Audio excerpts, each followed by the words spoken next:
المساحة للدكتورة لقضايا. Joining us from different parts of the world.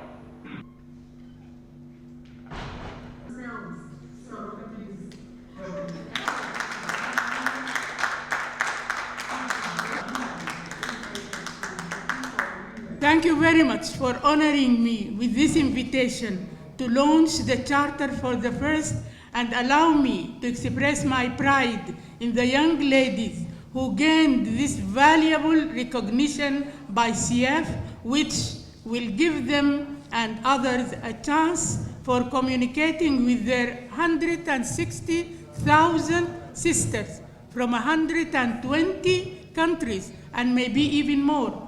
This has always been our call as women, unite women of the world. Personally, this has been a dream for me since I was a girl. Why don't we all work together instead of each people, each group working on their own in their place? We are all suffering the same hardships as women.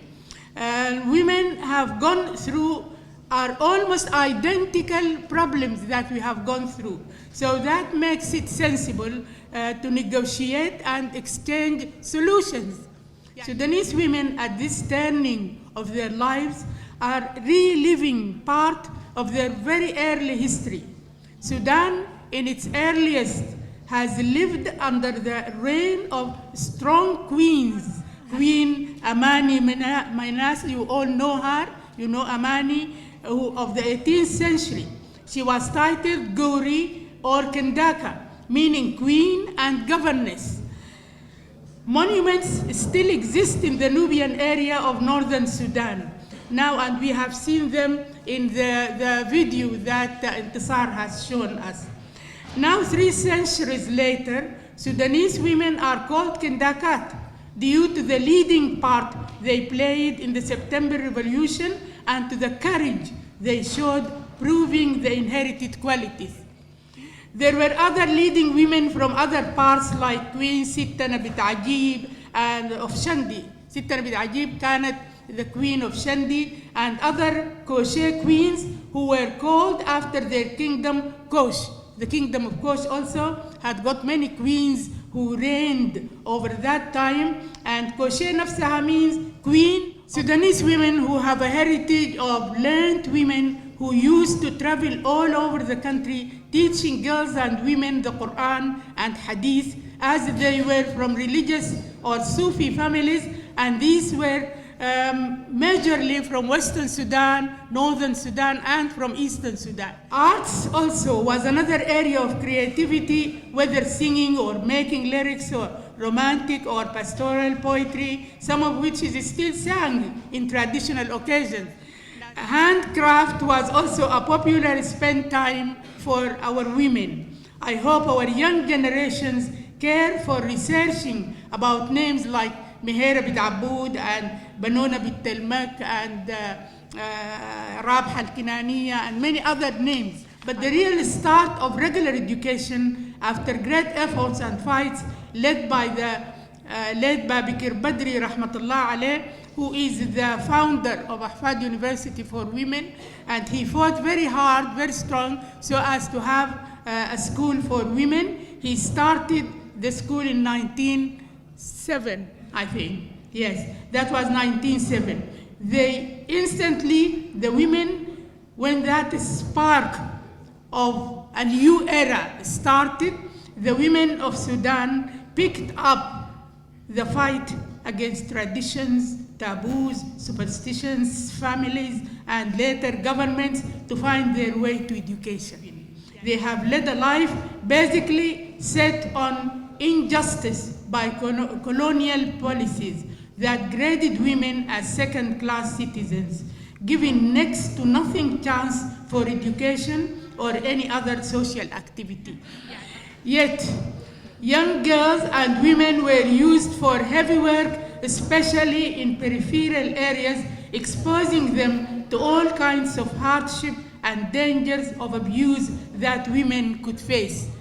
Difficult life bred strong, charismatic women capable of running their families and fighting their way away from all dangers created by wars, need for the basic necessities of life, hunger, illiteracy, death, and name it all.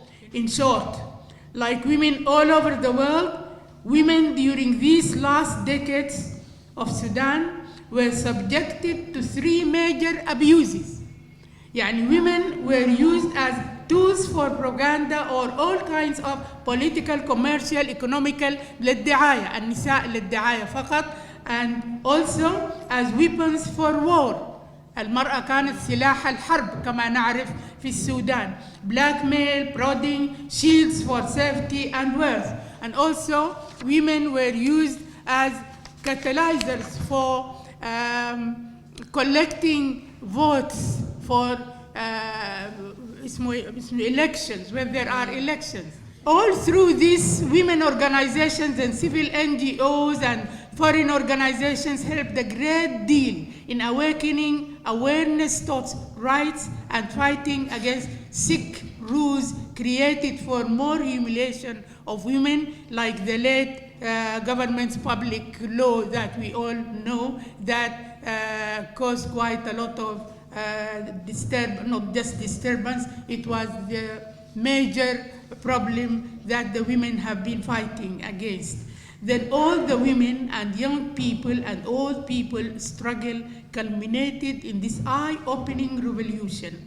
It showed clearly that women have been swimming with the public current and that what they have lived through, though a frightful lesson, it was worth the patience.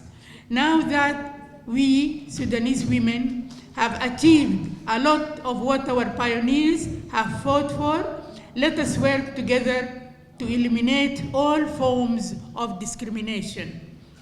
Complete equality as full citizens with equity in chances for education, work, and leadership. We need to be part of constitution writing. It is not just having a job or going to schools and universities. We need to be part of writing the constitution. نحن ما عندنا دستور. Our permanent constitution must be something that is subjected to the researching of both men and women. You have to sit round the table and to name what you need to be written in Sudan permanent constitution. We need to be part of constitution writing and policy making tables. As a member of this government, I consider this one of my major goals. This partnership that you have gained today offered to our young women is very much needed at this time to avail sistership and support that create continuous sources of knowledge and new experiences. Sustainability needs a lot of work and tapping of new areas and horizons that we haven't tapped before. We need the experiences of our sisters from all over the world so as to build up our world and to create a sustainable development that does not fade up with governments. I congratulate you for the achievement, and I wish you all the success you deserve.